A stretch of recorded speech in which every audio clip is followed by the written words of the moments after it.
Today, we're going to talk with you about ancient Greece 2,500 years ago, a magical era where democratic politics and philosophical thought soared together. Imagine if you were an ordinary citizen living in ancient Athens. What would your life be like? In the early morning, you would be heatedly discussing the resolutions of last night's citizens' assembly with your friends in the square. At noon, you might encounter a philosopher like Socrates and hear him question, "What is justice?" In the evening, you would walk into the theater to watch Aeschylus's tragedies. All of this is thanks to ancient Greek democracy. Speaking of the origins of ancient Greek democracy, we have to start with Solon's reforms in 594 BC. This Athenian legislator abolished the cruel debt slavery system and divided the citizens into four classes based on wealth, giving more common people the opportunity to participate in politics. By 508 BC, the Cleisthenes reforms further expanded the rights of the common people to participate in politics. He established the Council of 500, the jury court, and adopted a lottery system and subsidy system to effectively guarantee the participation of the common people in politics and government. Imagine the scene, the common people gathering on the hillside of the citizens' assembly, rubbing shoulders, heatedly discussing the affairs of the city-state, big and small. These scenes are a microcosm of ancient Greek democracy. So the question arises, without democracy, is there no soil for philosophy? Why? In fact, the prosperity of ancient Greek philosophy is inseparable from democratic politics. In this land of freedom, different thoughts can be expressed freely and contend with each other. Great philosophers such as Socrates, Plato, and Aristotle were all born at the right time. Take Socrates, for example. He was tried by a democratic court for not believing in gods and corrupting the youth, and ultimately chose to defend his ideals with his death, which itself reflects the paradox of democracy. But it was precisely in such an environment that Socrates was able to constantly pursue wisdom and virtue through debate. Imagine the scene of Socrates debating with people in the square, passionately and eloquently. These brilliant scenes of debate are the sparks of the intertwining of democracy and philosophy. Plato, on the other hand, was deeply influenced by his teacher Socrates. His The Republic outlines a blueprint for a city-state ruled by philosophers. In his view, philosophers who have undergone long-term training are best qualified to manage the state. Plato also founded his own academy, providing an important platform for the inheritance of philosophy. His figure walking and discussing with his students under the olive trees has left much room for imagination for later generations. Aristotle, on the other hand, pushed the thoughts of his predecessors to new heights.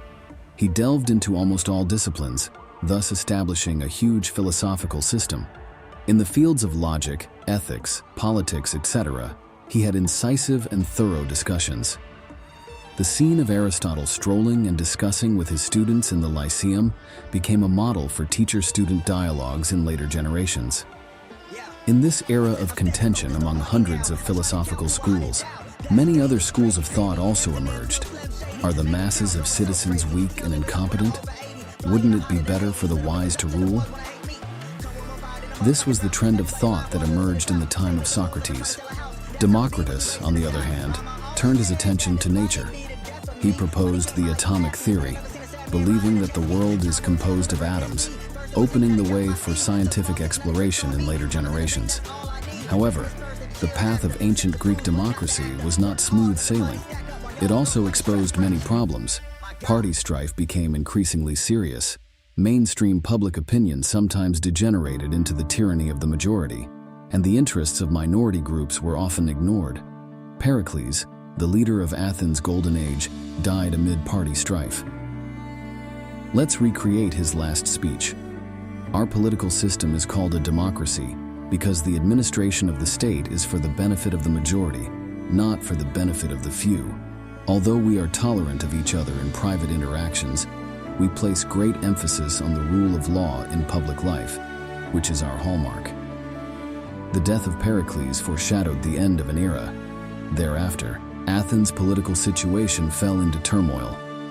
In 404 BC, the Spartan army captured Athens, and democracy was temporarily abolished.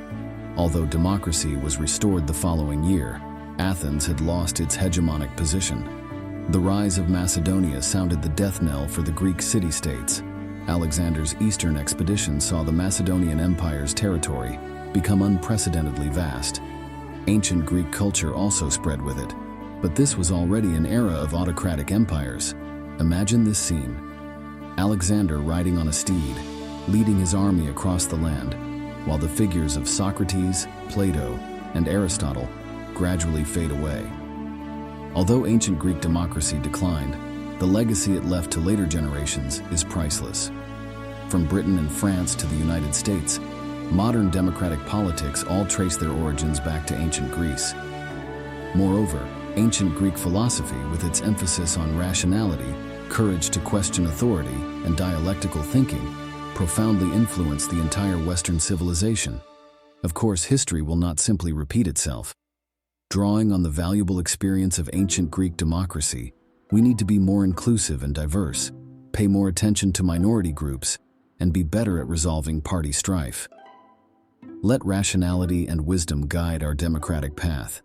At the same time, each of us should actively participate in democratic practice. As Pericles said, "A person who does not care about state affairs is not minding his own business, but is useless." That's all for today. I hope that through the story of ancient Greek democracy and philosophy, we have gained a more three-dimensional understanding of democracy and become more determined and resolved to advance democracy. Thank you for watching, and we'll see you next time.